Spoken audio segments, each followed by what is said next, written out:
ಚಡ್ಚಣದಲ್ಲಿ ಜರುಗಿದ ಹಿಂದೂ ಸಮ್ಮೇಳನಕ್ಕೂ ಮೊದಲು ವಿದ್ಯಾನಗರದ ಹನುಮಾನ ಮಂದಿರದಿಂದ ಬೃಹತ್ ಶೋಭಾಯಾತ್ರೆ ಜರುಗಿದೆ. ಈ ಸಂದರ್ಭದಲ್ಲಿ ರಾಷ್ಟ್ರೀಯ ನಾಯಕರ ಭಾವಚಿತ್ರಗಳ ಭವ್ಯ ಮೆರವಣಿಗೆ ಜರುಗಿದೆ. ಹಿಂದುತ್ವ ಎನ್ನುವುದು ಒಂದು ಸನಾತನ ಆಚರಣೆ. ಇದು ಎಲ್ಲ ಜಾತಿ ಮತಗಳನ್ನು ಒಳಗೊಂಡು ಒಂದು ರಾಷ್ಟ್ರೀಯತೆ ಸಂಕೇತ ಎಂದು ರಾಷ್ಟ್ರೀಯ ಸ್ವಯಂ ಸೇವಕ ಸಂಘದ ಕರ್ನಾಟಕ ಉತ್ತರ ಪ್ರಾಂತೀಯ ಕಾರ್ಯಕಾರಿಣಿ ಸದಸ್ಯ ರವೀಂದ್ರ ಜಿ ಹೇಳಿದರು. ಪಟ್ಟಣದಲ್ಲಿ ಮಂಗಳವಾರ ಆಯೋಜಿಸಲಾದ ಹಿಂದೂ ಸಮ್ಮೇಳನದಲ್ಲಿ ಅವರು ಮಾತನಾಡಿ, ಹಿಂದುತ್ವ ಎನ್ನುವುದು ಭಾರತೀಯ ದೇಶ ಭಕ್ತಿ. ಇದು ಯಾವುದೇ ಜಾತಿ ಮತವಲ್ಲ. ದೇಶದಲ್ಲಿನ ಮುಸ್ಲಿಮರು ಮೂಲತಃ ಹಿಂದೂಗಳೇ. ಅವರೆಲ್ಲರೂ ಮತಾಂತರಗೊಂಡವರು. RSS ಕೆಲಸ ಮಾಡುವ ಹಿಂದೂ ರಾಷ್ಟ್ರ ನಿರ್ಮಾಣದ ಉದ್ದೇಶ ಹೊಂದಿದೆ ಎಂದು ಹೇಳಿದರು. RSS ಅಲ್ಲಿ ಮೆಂಬರ್ಶಿಪ್ ಇಲ್ಲ. ಇದು ರಿಜಿಸ್ಟ್ರೇಷನ್ ಇಲ್ಲಿಂದ ಮಾಡೋಣ ಸ್ವಾಮಿ. ಮೆಂಬರ್ಶಿಪ್ ಫೀಸ್ ಕೊಟ್ಟು ಆಮೇಲೆ ನಾನು ಬಿಜೆಪಿ ಮೆಂಬರ್ ಅಲ್ಲ ಅಂತ ಯಾರಾದ್ರೂ ಹೇಳಿದ್ರೆ ಅವರು ಮೆಂಬರ್ಶಿಪ್ ಫೀಸ್ ಕೊಟ್ಟಿರೋ ಅಂತ ರಸೀತಿ ವಾಟ್ಸ್ಆಪ್ ನಲ್ಲೆಲ್ಲ ಓಡಾಡ್ತಿರುತ್ತೆ ಚಡಚಣದಲ್ಲಿ. ಇವತ್ತಿನವರೆಗೂ RSS ನ ಕೆಲಸ ಮಾಡಿ ನಾಳೆ ನಾನು RSS ಅಲ್ಲ ಅಂತ ಯಾರಾದ್ರೂ ಹೇಳಿದ್ರೆ ಅವ್ರ RSS ಅಂತ ಪ್ರೂವ್ ಮಾಡಕ್ಕೆ ನಮ್ಮ ಹತ್ರ ಯಾವ ಸಾಕ್ಷಿನೂ ಇಲ್ಲ. ಇದು RSS. ಯಾಕೆಂದ್ರೆ ಹೊರಗಡೆ ಇರುವಂತ ಸಂಘ ಸಂಸ್ಥೆಗಳ ರೀತಿನಲ್ಲಿ RSS ಅನ್ನ ಕಟ್ಟಬೇಕು ಅಂತ ನಾ ಹೇಳ್ತಾ ಇಲ್ಲ, ನಾವು ಅನ್ಕೊಂಡಿಲ್ಲ. ಅದು ಅವ್ರ ರೀತಿ, ನಮ್ಮ ರೀತಿ. ನಮ್ಮ ಸಂಘಟನೆ ಒಂದು ಮನೆಯ ರೀತಿ ಇರಬೇಕು.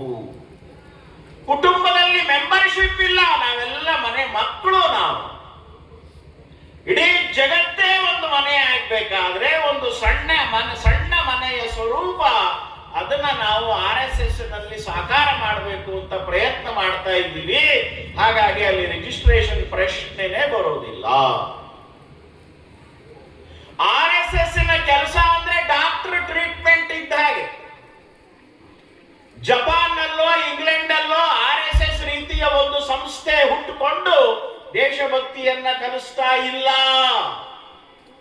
ಯಾಕೆಂದ್ರೆ ಜಪಾನ್ ನಲ್ಲಿ, ಇಂಗ್ಲೆಂಡ್ ಅಲ್ಲಿ, ವಿಶ್ವವಿದ್ಯಾನಿಲಯಗಳಲ್ಲಿ, ಕಾಲೇಜುಗಳಲ್ಲಿ. ಈ ಸಂದರ್ಭದಲ್ಲಿ ಸಾನ್ನಿಧ್ಯ ವಹಿಸಿದ ಹುಕ್ಕೇರಿ ಅಭಿನವ ಮಂಜುನಾಥ ಸ್ವಾಮೀಜಿಯವರು ಮಾತನಾಡಿದರು. ಸಮ್ಮೇಳನಕ್ಕೂ ಮೊದಲು ಪಟ್ಟಣದ ವಿದ್ಯಾನಗರದ ಹನುಮಾನ್ ಮಂದಿರದಿಂದ ಬೃಹತ್ ಶೋಭಾಯಾತ್ರೆ ಜರುಗಿತು. Lakshman Shinde, RJ32 Kannada news, Chadchan. ಇದಾದ ಬಳಿಕ ಮತ್ತೊಂದು ಪರಿವರ್ತನೆ ಬಂತು. ಇದು ಪ್ರಾಚೀನ ಭಾರತಕ್ಕೆ ಹೋದರೆ ಇನ್ನ ನವ ಭಾರತಕ್ಕೆ ಬರಬೇಕಾಗ್ತದೆ. ಹಿಂದವಿ ಸ್ವರಾಜ್ ಛತ್ರಪತಿ ಶಿವಾಜಿ ಮಹಾರಾಜರು, ಸಂಭಾಜಿ ಮಹಾರಾಜರು ಬರಬೇಕಾಯ್ತು. ರಾಣಾ ಪ್ರತಾಪ ಸಿಂಹ ಬರಬೇಕಾಯ್ತು. ಗುರು ಗೋವಿಂದ್ ಸಿಂಗ್ ಬರಬೇಕಾಯ್ತು. ಆದ್ರೆ ಸ್ವತಂತ್ರಕ್ಕೆ ಬಂದ್ವಿ. ಇಸ್ಲಾಂ ಮುಗಿತು. ಇನ್ನೇನು ಆರಾಮ್ ಇರೋಣ ಅನ್ನುವ ಮಧ್ಯದಲ್ಲಿ ಹಿಂದೂಗಳ ಅದೇ ನರ ದೌರ್ಬಲ್ಯತನೋ ಅಥವಾ ಕುಂಭಕರ್ಣನ ನಿದ್ರೆಯೋ ಅಥವಾ ನಮ್ಮಲ್ಲಿರುವ ಒಡೆದು ಆಳುವ ನೀತಿಯೋ ನಾಕಾನೆ ಮತ್ತೆ ಸಡಲೀಕರಣ ಆದ್ವಿ. ಮತ್ತೆ ಜಾತಿಗಳ ಮತ್ತೆ ದೊಂಬರಾಟ ಪ್ರಾರಂಭ ಆಯಿತು. ನನ್ನದು ಆ ಧ್ವಜ, ನಿನ್ನದು ಈ ಧ್ವಜ, ನಿನ್ನದು ಹಳದಿ, ನನ್ನದು ನೀಲಿ, ನಿನ್ನದು ಬಿಳಿ, ನನ್ನದು ಕೆಂಪು ಎಂಬ ಕೈಯೊಳಗೆ ಧ್ವಜವನ್ನು ಹಿಡ್ಕೊಂಡ್ವಿ ಹೊರತು ನನ್ನದು ಭಗವಾ ಧ್ವಜ ಅಂತ ಎಂದೂ ನಾವು ನೋಡ್ಲಿಲ್ಲ, ಎಂದೂ ಕೈಯಲ್ಲಿ ಹಿಡಿಲಿಲ್ಲ. ನಮ್ಮ ಜಾತಿಗೆ ಒಂದು ಬಣ್ಣ ಮಾಡಿ ಆ ಜೆಂಡಾವನ್ನ ನಮ್ಮ ಕೈಯಾಗ ಕೊಟ್ಟು ಆ ಜೆಂಡಾಗಳಿಗೆ ಬೆಂಕಿ ಹಚ್ಚಿಕೊಂಡು ರಾಜಕಾರಣ ಹಪ್ಪಳ ಸುಟ್ಟುಕೊಂಡು ಹೊಂಟಾರ. ಕರೆ ನಮಗೆ ಇನ್ನೂ ಬುದ್ಧಿ ಬರಬಲ್ತಲ್ಲ. ಧರ್ಮವನ್ನು ಉಳಿಸ್ರಪ್ಪ, ಹಾಕ್ರಿ ಧರ್ಮದ ಶಾಲು, ಹಿಡಿರಿ ಭಗವಾ ಧ್ವಜ, ಬಂದೆ ತಾಳ್ರಿ. ಉತ್ಸವದಾಗ ಇದ್ನಲ್ರಿ, ಪ್ಯಾಟಿಯಿಂದ ಈ ಕೊಂಕು ಮಾತಿನಿಂದನೇ ಇವತ್ತು ಸಮಾಜ ಅತ್ಯಂತ ಹೀನಾಯ ಪರಿಸ್ಥಿತಿಯತ್ತ ಸಾಗ್ತಾ ಇದೆ. ಅದಕ್ಕಾಗಿ ಜಾಗೃತಗೊಳಿಸಲಿಕ್ಕೆ ಈ ವಿರಾಟ ಹಿಂದೂ ಸಮಾವೇಶ ಮತ್ತೆ ತಲೆ ಎತ್ತಿ ನಿಲ್ಲಬೇಕಾಗಿದೆ ಬಂಧುಗಳೇ. 300 ಕಿಲೋಮೀಟರ್ದಿಂದ ರವೀಂದ್ರಜಿ ಅವರು, 300 ಕಿಲೋಮೀಟರ್ದಿಂದ ನಾನು ಚಡಚಣಕ್ಕೆ ಬಂದಿದ್ದು ಚರ್ಚೆ ಮಾಡ್ಲಿಕ್ಕಲ್ಲ, ಧರ್ಮದ ಚಿಂತನೆ ಮಾಡ್ಲಿಕ್ಕೆ ಅನ್ನೋದು ನೀವೆಲ್ಲ ನೆನಪಿಟ್ಟುಕೊಂಡಾಗ ಮಾತ್ರ ಈ ಧರ್ಮ ಸಮಾವೇಶದ ಅರ್ಥ ನಮಗೆಲ್ಲ ಆಗ್ತದೆ.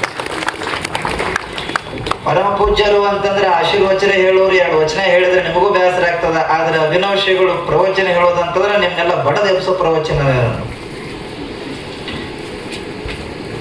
ದಕ್ಷಿಣ ಪ್ರಾಂತ, ಉತ್ತರ ಪ್ರಾಂತದ ಒಟ್ಟು 20 ರಿಂದ 25 ಸಮಾವೇಶದಲ್ಲಿ ನಾನು ಭಾಗಿಯಾಗಿದ್ದೇನೆ. ಇದು 26ನೇ ಹಿಂದೂ ಸಮಾವೇಶ ನಾನದು. ಹಾಗಾಗಿ ನಾನು ಏನು ಮಾತನಾಡಬೇಕು ಅದನ್ನೆಲ್ಲ ವಿಚಾರಗಳನ್ನ ವಕ್ತಾರರು ಈಗಾಗಲೇ ತಮಗೆ ತಿಳಿಸ್ಯಾರ. ಅದನ್ನು ಹೊರತುಪಡಿಸಿ ಒಂದಷ್ಟು ಹಿಂದಿನ ಇತಿಹಾಸದೊಂದಿಗೆ ನೈಜ ಭಾರತೀಯತೆಯನ್ನ ನಾವೆಲ್ಲ ಗಮನದಾಗ ಇಟ್ಟುಕೊಂಡ್ರೆ ಪ್ರತಿಯೊಬ್ಬನು ಕೂಡ ಒಂದಷ್ಟು ಪರಿವರ್ತನೆಗೆ ದಾರಿ ಆಗಬಹುದು.